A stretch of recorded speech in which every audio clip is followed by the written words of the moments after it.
अ, मैं एक इलिस्ट्रेशन बोल सकते हैं, मैं एक छोटी-सी कहानी के साथ शुरू करना चाहती हूँ।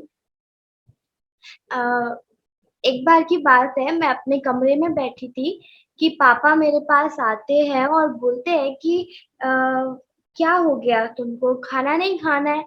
तो फिर मैं बहुत डिप्रेस होती हूँ, टेंशन में होती हूँ क्योंकि एग्ज़ाम होता है, प्रोजेक्ट होता है, असाइनमेंट होते हैं।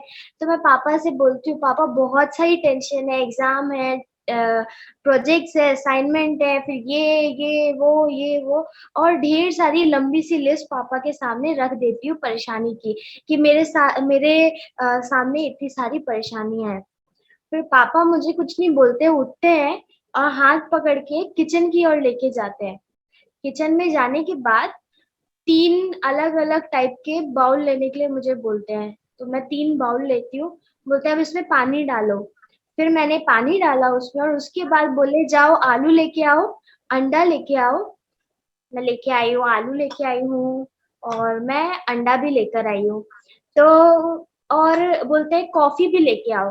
कॉफ़ी मैं नहीं लेके आई क्योंकि घर में मिली नहीं, तो ये 3 चीज़ें मेरे को लेने के लिए बोले। मैंने निकाली और तीनों अलग-अलग बाउल में डाल दी और उसके बाद पापा ने उसको तीनों को गैस पे चढ़ा दिया और ऑन कर दिया गैस। 20 मिनट वेट किया हम लोगों ने किचन में खड़े होके और उसके बाद 20 मिनट होने के बाद पापा ने गैस बंद किया, तीनों को बाहर निकाला गैस से और उसके बाद बोले अब पानी से निकालते हैं इनको। आलू को निकाला तो बोले पहले आलू कैसा था?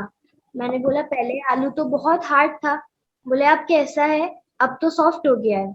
अच्छा, तो अंडे को निकाला, पूछे अंडा पहले कैसा था? मैंने कहा अंडा तो अ, ऐसा था कि गिरते ही टूट जाए। उ और अब कैसा है? अब ऐसा है कि वो हार्ड हो चुका है।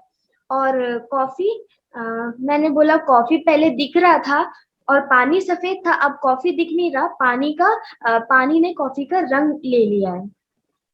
मेरे को समझ नहीं आया और मैं बस सोच रही थी पापा ये सब मुझे क्यों बता रहे हैं? शायद मेरी बातें नहीं सुनना चाहते कि मैंने इतनी सारी टेंशन बताई है।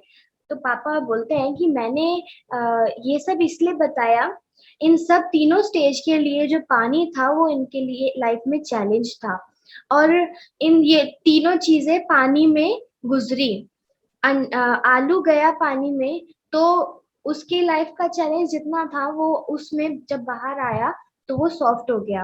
अंडा गया जिस हालत में गया था उसके बाद वो बाहर आया तो वो हार्ड हो गया और उसके बाद कॉफ़ी गई, कॉफ़ी तो बाहर नहीं आई बल्कि उसने पानी को अपने रंग में बदल लिया।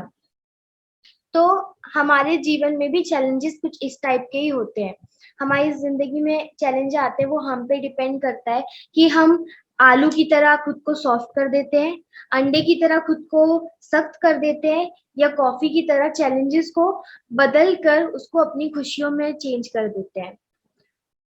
आज का sermon में बढ़ने से पहले हम अपनी आँखों को बंद करेंगे और छोटी-सी दुआ करेंगे।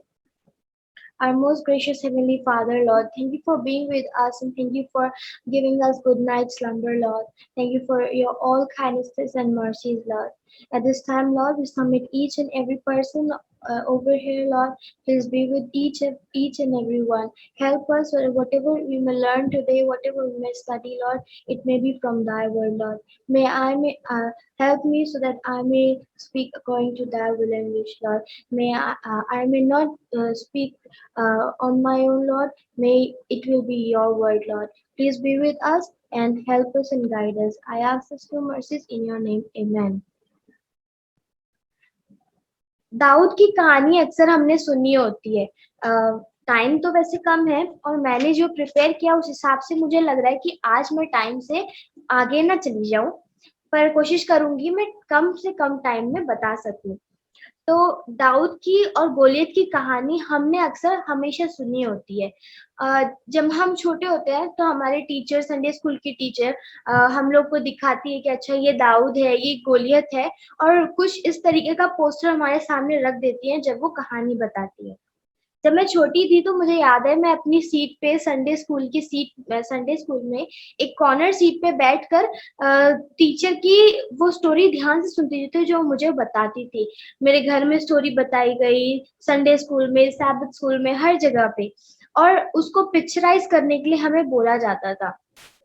तो मैं दाऊद को इस तरीके से देखती थी, दाऊद छोटा-सा है और गोलियत इतना बड़ा-सा खड़ा है, जिसने ढेर सारे लोहे के कपड़े पहन रखे हैं अपने आप को प्रोटेक्ट करने के लिए। और दाऊद जो उससे हाइट में छोटा, उसके पास कुछ नहीं है, बस एक गुलेर है और साइड में एक फटा पुराना-सा बैग जिसमें कुछ पत्थर है। तो दाऊद और इसको हम गोलियत को इस तरीके से पिक्चर कर सकते हैं। बताते हैं बाइबल में कि बाइबल ये नहीं बताती कि दाऊद जायंट था, बट ये बताया जाता है उसका हाइट 9 फीट 9 इंचेस और समथिंग 2.97 था, मीटर्स था। और इस हिसाब से तो एवरेज जो पर्सन होता है उसका हाइट होता है 5 फीट या 5.5 फीट। और दाऊद उससे छोटा होगा हाइट में, पर जो गोलियत था वो 9 फीट था, जो बहुत ही ज़्यादा टॉल था, बहुत ही ज़्यादा ह्यूज था। और बताते हैं कि दाऊद ने जब हम स्टोरी को देखते हैं तो दाऊद इस तरफ खड़ा है और गोलियत इस तरफ खड़ा है, और गोलियत ने जो हेलमेट पहन रखा है वो शायद दाऊद से भी बड़ा होगा, इतना बड़ा हो सकता है। और जो तलवार उसने पकड़ी थी वो शायद इतनी बड़ी होगी कि दाऊद से भी लंबी हो सकती है। और जो उसने शील्ड पकड़ा था हाथ में अपने आप को प्रोटेक्ट करने के लिए, हो सकता है कि वो शील्ड इतना ज़्यादा भारी हो हम लोग के लिए उठाना है कि एक पर्सन उठा नहीं सकता, उसके लिए 2 जने चाहिए उठाने के लिए। तो और आगे जब हम स्टोरी में देखते हैं तो यहाँ पर जब फिलिस्तीन लोग इज़राइलिट को बहुत ज़्यादा बोल रहे थे कि तुम लोग कौन है तुम में से जो आके मुझसे लड़ सकता है? कौन है जो मेरे को हरा सकता है? तो यहाँ पर दाऊद जो आके उसके सामने खड़ा होता है तो गोलियत हँसने लगता है कि मेरे को मारने के लिए इन्होंने किसको भेजा है? और जब मैं ये पार्ट पढ़ रही थी स्टोरी का, तो मैं ये सोच रही थी, एक पार्ट में सॉल राजा वो ये बोलता है कि दाऊद, अ, परमेश्वर तुम्हारे साथ है, परमेश्वर तेरी मदद करे और तुझे जीतने में मदद करे। एक तरफ कोई वो ये कहता है और दूसरी तरफ ही वो उसको बोलता है ले तलवार ले, भाला ले ले और ये ले ले, वो ले ले और ये पहन के तू जा लड़ाई करने। वो भूल जाता है क्या कि अगर हमारी लड़ाई परमेश्वर जब लड़ रहा है तो किसी की ज़रूरत नहीं है, ना हमें तलवार की, ना कोई भी हथियार की ज़रूरत है ही नहीं। शायद सॉल राजा भूल ही गया था कि जब परमेश्वर अगर उनके साथ है, तो उनको किसी भी लड़ाई में तलवार, हथियार की ज़रूरत नहीं है। और मैं ये सब पढ़ के हँस रही थी जब सॉल ये सोचता है कि गोलियत कितना ज़्यादा बड़ा है। वो तो भूल जाता है कि परमेश्वर उसका कितना ज़्यादा बड़ा है उससे। और पर दाऊद जब देखता है गोलियत को, तो वो ये नहीं देखता वो कितना बड़ा है या कितनी सारी सेना है उसके सामने, पर वो एक चीज़ देखता है कि उसका परमेश्वर कितना बड़ा है। और जैसे कि बाइबल में हमने अभी पढ़ा था कि वो 40 दिन तक 40 दिन से चिल्ला रहा था, बोल रहा था कि कौन है जो आके मुझसे लड़ सकता है। तो आज हमारे सामने भी हमारा जो गोलियत है वो कौन है? हमारा गोलियत कौन है हमें नहीं पता। हमारा गोलियत कोई भी हो सकता है हमारी लाइफ का, हमारा गोलियत हमारी लाइफ के चैलेंजेस हो सकते हैं। उसको हम अपनी लैंग्वेज में बोल सकते हैं कि जैसे कि अरे ये तो सिर्फ बियर ही तो है, कोई बात नहीं क्या होगा पी लो, किसी को पता थोड़ी ना चल रहा है। फिर ये भी हो सकता है सिगरेट की तो बात है, मम्मी-पापा को नहीं पता चलेगा, पी लो थोड़ा-सा, कुछ नहीं होता है इससे। ये भी हमारी लाइफ का एक गोलियत हो सकता है। फिर और भी हो सकता है जैसे हम बच्चे हैं कि प्रोजेक्ट की बात है, टीचर को पता नहीं लगेगा, कोई बात नहीं थोड़ा-सा कॉपी कर लो, कम ऑन यार कोई बात नहीं कॉपी कर लो। फिर और भी हो सकता है कि वो मूवी बहुत अच्छी थी, थोड़े ही गंदे पार्ट होंगे पर वो मूवी देखने में बहुत अच्छी थी, बहुत अच्छी है। ये सब हमारी लाइफ के आज गोलियत हो सकते हैं। और दाऊद ने अपना गोलियत को मारने के लिए 5 पत्थर चुने थे।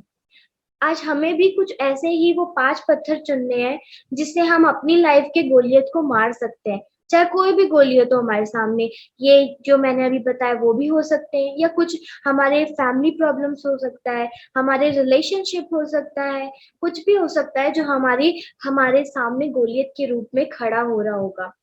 तो पहला हम अभी ये सोचते हैं कि दाऊद ने 5 पत्थर क्यों चुने? किसी ने नहीं बताया कि 5 पत्थर उसको चुनना है। वो तो शायद वो ये सोच रहा होगा, एक से नहीं मरेगा गोलियत तो दूसरा काम आ जाएगा, दो से नहीं मरेगा तो तीसरा काम आ जाएगा। शायद इसलिए क्या उसने 5 पत्थर चुने थे? नहीं, उसने 5 पत्थर इसलिए चुने थे क्योंकि 5 पत्थर उसके जो अंदर का कैरेक्टर इंसान था उसको जताने के लिए उसने वो 5 पत्थर चुने थे। तो चलते हैं अब हम जल्दी से दाऊद के 5 पत्थर देखते हैं कि वो कौन से पत्थर थे जिससे दाऊद उस गोलियत को, इतने बड़े ह्यूज जायंट को हरा सका, मार सका। पहला पत्थर जो उसने चुना था वो है फेथ, विश्वास। उसने जब हम वर्स 37 पढ़ते हैं तो उसमें वो ये बोलता है कि मेरा परमेश्वर मुझे फिलिस्तियों के हाथ से बचा लेगा। वो मुझे मुझे मुझे इंग्लिश में यहाँ पे कि मुझे डिलीवर कर देगा और मुझे उनके हाथों से छुड़ा लेगा, बचा लेगा।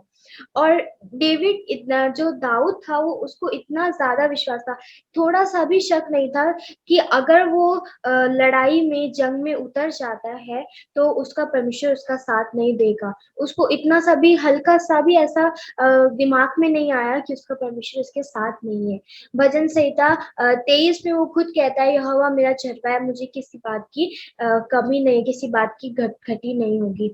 और इसलिए वो ये बताता है कि मेरा परमेश्वर जब मेरे साथ है तो मुझे किसी से भी डरने की जरूरत नहीं है, और मेरा परमेश्वर मेरी मदद करेगा, वो मेरी लड़ाई लड़ने में मदद करेगा। चाहे कितना भी बड़ा मेरे सामने आज गोलियत खड़ा है, तो उसने यही सोचा कि मेरा परमेश्वर जो है वो मुझे मदद करेगा इस लड़ाई को लड़ने में, और मेरे को विश्वास है कि मेरा परमेश्वर मेरे साथ है तो मैं ये लड़ाई को जरूर जीतूंगा। दूसरा जो पत्थर उसने चुना था वो था ओबीडियंस। वो इतना ज्यादा, दाऊद इतना ज्यादा अपने माता पिता का, अपने भाइयों का इतना ज्यादा वो आदर करता था, उनकी बात मानता था कि उसको कोई पसंद नहीं करता था फिर भी वो करता था, क्योंकि उसका वो एक कैरेक्टर था, उसके अंदर अच्छी आदत थी। और उसको बताया जाता है यहाँ पर, हम लोग जब 10 आज्ञाओं में चौथी आज्ञा भी हमें ये बताती है कि तू अपने माता पिता का आदर करना। और इसीलिए वो नहीं करता था कि 10 आज्ञाएं बोलती है इसलिए मैं माता पिता का आदर करूंगा। वो इसलिए करता था क्योंकि वो, उसको अपने मम्मी पापा से प्रेम था, उनसे वो डरता था, उनसे प्यार करता था, इसीलिए वो उनकी आज्ञाओं का पालन करता था। वो अपने भाइयों भाइयों से प्रेम करता था, इसीलिए उनकी हर एक बात मानता था, हर एक बात सुनता था। और बाइबल में जब हम देखेंगे कि वहां पर जब राजा साउल के साथ तो इसके भाई लोग टीम में जुड़े हुए थे, तो अ, अ, तो उसके पापा बोलते हैं दाऊद के कि जा तू अपने भाइयों के पास जा। तो वो वहां जाता है, पर अपने पापा से क्वेश्चन नहीं करता कि मैं वहां जाके क्या करूंगा, मैं तो अभी बच्चा हूँ। पर फिर भी वो वहां जाता है क्योंकि वो अपने पापा का और अपनी मम्मी का आदर करता होता है। अगर हमारे में विश्वास है, अगर हम पे हम किसी पे विश्वास करते हैं तो हम उसकी आज्ञा का पालन भी करते हैं। पर अगर हम किसी पे विश्वास नहीं करते तो हम उसकी आज्ञा का पालन नहीं करेंगे, चाहे वो कितना भी कुछ भी बोल ले। तो विश्वास और जो ओबीडियंस है ये दोनों साथ साथ चलता है। अगर विश्वास करेंगे हम किसी पे तो हम उसकी बात मानेंगे, उसकी हर एक बात सुनेंगे। तीसरा पत्थर जो दाऊद ने लिया था वो था प्रार्थना, प्रेयर। और वो जब लड़ाई करने गया वो सिर्फ पत्थर से उसने लड़ाई नहीं करी, उस ना अपनी ताकत से उसने लड़ाई करी, पर उसने परमेश्वर के नाम में लड़ाई करी। वो उसका नाम लेकर गया और उसके बाद उसने विजय पाई। और यहाँ पर बताया जाता है कि दाऊद अपनी हर एक परेशानी, अपनी हर एक चीज वो किसी और को नहीं बताता था, सिर्फ वो परमेश्वर को बताता था, क्योंकि उसकी शायद कोई सुनने वाला ही नहीं था। वो उसको इतना छोटा माना जाता था घर में कि उसकी कोई नहीं सुनता था। तो इसीलिए वो अपने सारी हर एक चीजें परमेश्वर को बताता था। तो हमें भी, हमारे सामने भी अगर आज कुछ भी प्रॉब्लम आए, कुछ भी सिचुएशन आए, तो हमें दूसरों को नहीं बताना है कि ये हो रहा है हमारी जिंदगी में, ये हो रहा है, हम तो बहुत डिप्रेस्ड है, बहुत टेंशन में। पर हमें सिर्फ अपनी आंखें परमेश्वर की ओर लगानी है, उसकी तरफ देखना है, और उससे एक बात करना है, उससे हमें ये सब बताना है कि हमारे साथ क्या हो रहा है। जब हम उससे बताते हैं तो वो हमारे कंधे से कंधा मिला के खड़ा होता है, और वो हमारी हर एक प्रॉब्लम में मदद करता है। जब दाऊद ने गोलियत को देखा तो सिर्फ उसने परमेश्वर का नाम लिया और वो लड़ाई करने चला गया। अगर वो किसी और का नाम लेता, किसी और की सुनता, तो शायद वो गोलियत को नहीं मार पाता। पर जब उसने प्रार्थना की, परमेश्वर का नाम लिया, तो वो गोलियत को देख नहीं पाया कि गोलियत कितना बड़ा है, बल्कि वो ये देख पाया कि उसका परमेश्वर कितना बड़ा है। और चौथा पत्थर जो दाऊद ने लिया था वो है कैपेबिलिटी, हमारे अंदर काम करने की क्षमता, जिसे हम बोलते हैं। दाऊद ने जब हम कुछ चैप्टर्स पहले पीछे जाएंगे तो वहां पर हम देखते हैं कि दाऊद एक बार अपनी भेड़ों को चरा रहा था, और वहां पर अचानक से शेर आ जाता है और भालू आ जाता है, जहां पे वो बिना कुछ सोचे समझे वो उसको हरा देता है, उनको मार देता है। और वो इसलिए कर पाता है क्योंकि परमेश्वर उसके हर पल साथ होता है। उसका जो फोकस होता है वो सिर्फ परमेश्वर पर होता है। इसलिए, और जो ताकत परमेश्वर ने उसको दी होती है, उस ताकत से वो शेर और भालू को मार पाता है। पर दाऊद ये चीज नहीं देखता उस टाइम पे कि मेरे पास कोई हथियार नहीं है, मेरे पास कोई तलवार नहीं है जिससे मैं अपनी भेड़ को बचा सकूं, या कोई हथियार से भालू को या शेर को मार सकूं। पर उसने उस टाइम यही सोचा कि मेरे पास जो है मैं उससे लड़ूंगा। सेम चीज वो, जब वो लड़ाई करने गोलियत के पास आया, तब उसने वही चीज सोची। वो ये जब शाऊल उसको वो सब चीजें पहना रहा था जिसकी उसको आदत नहीं है, तो उसने वचन में जब हम 38 का 40 तक पढ़ेंगे, वहां पर साउल और उसकी बातें हो रही होती है कि साउल उसको सब चीजें देने की कोशिश कर रहा होता है, तू ये पहन ले, ये पहन ले। वहां पे ये कहता है कि मुझे इन सब चीज की आदत नहीं है, मैं इसको पहन के चल नहीं सकूंगा। और सेम चीज इस उस टाइम होता है, उसके पास जो होता है वो उसको इस्तेमाल करता है। उसके पास गुलेल होती है और उसको वो इस्तेमाल करता है, और उससे ही वो अपने सामने खड़े गोलियत को मार पाता है। और परमेश्वर उसको चाहे आज हमारे सामने कितना भी बड़ा गोलायत क्यों ना खड़ा हो, कितना भी स्मार्ट, कितना भी ताकतवर गोलियत क्यों ना खड़ा हो, पर आज हम लोग को हमारे अंदर जो है, हमारे अंदर जो कैपेबिलिटी है जिससे हम परमेश्वर की मदद से कर सकते हैं, लड़ सकते हैं, वो हमें आज हमारे अंदर ढूंढना है। हमें ये नहीं ढूंढना कि हमारे पास क्या नहीं है, हमें वो देखना है कि हम में क्या है, और हम किस चीज से हमारे सामने खड़ी गोलियत से लड़ सकते हैं, उसे हरा सकते हैं।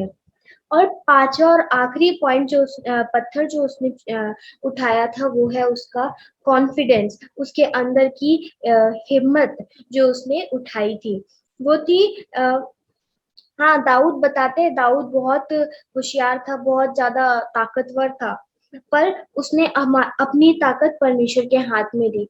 हम अब कभी कभार ओवर कॉन्फिडेंस हो जाते हैं, अरे आज का पेपर तो मुझे सब कुछ आता है, और मैं तो पूरे 100 में से 100 मार्क्स लेके आऊंगा या लेके आऊंगी।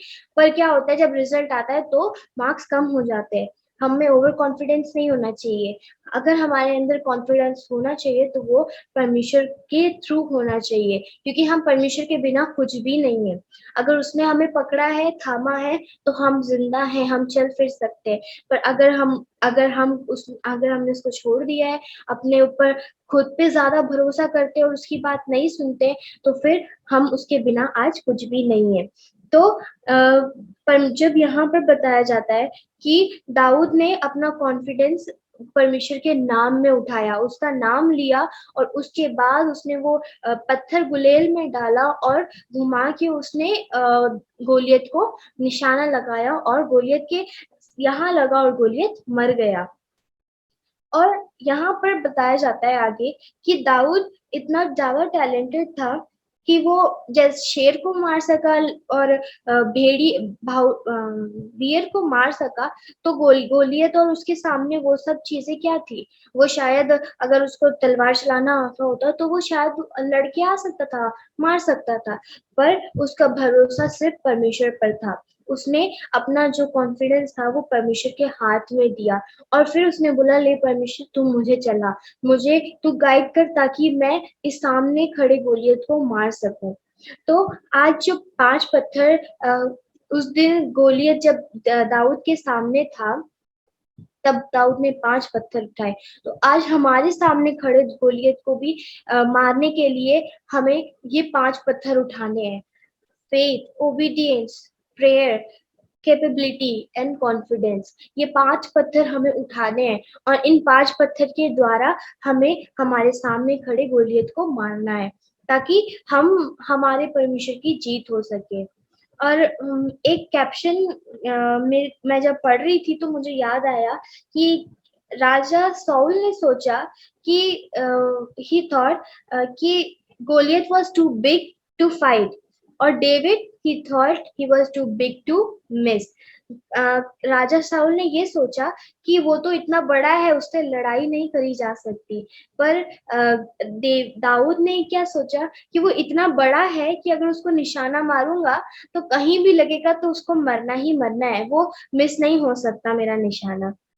एक जब ये बात हम सोचते हैं दाऊद की और गोलियत की कहानी, तो हमें हमें हमारा जो आज 5 पत्थर उस दिन जो 5 पत्थर दाऊद ने उठाए, वो आज पत्थर हमें भी उठाना है। हमारे सामने खड़े गोलियत को, जो शैतान लाके खड़ा कर देता है, वो गोलियत को हमें मारना है।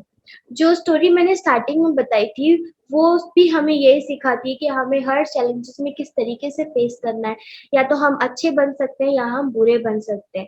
तो आज हमें सोचना है कि हमें कैसा बनना है, हमें दाऊद की तरह बनना है, या हमें साउल की तरह बनना है, जो परमेश्वर को ना देख के इतने बड़े गोलियत को अपने सामने खड़े देख रहा था। हमारी लाइफ के चैलेंजेस, हमारी लाइफ के गोलियत बहुत सारे हो सकते हैं। आज हमें भी 5 पत्थर उठाने, और 5 पत्थर में से एक पत्थर अपनी गुलेल में बांध के हमारे सामने खड़े गोलियत के फोरहेड पे मारना है, ताकि वो मर जाए, और उसके बाद हमारे जो सामने खड़ा गोलियत है वो ये ना कह सके कि आओ, जो मुझे हरा देगा वो मेरे अंडर में बंदी बनेगा, वो मेरे अंडर काम करेगा, और अगर तुमने मुझे हरा दिया तो मैं तुम्हारे अंदर गुलाम बनूंगा, जैसे हमने मेमोरी टेक्स्ट में पढ़ा था।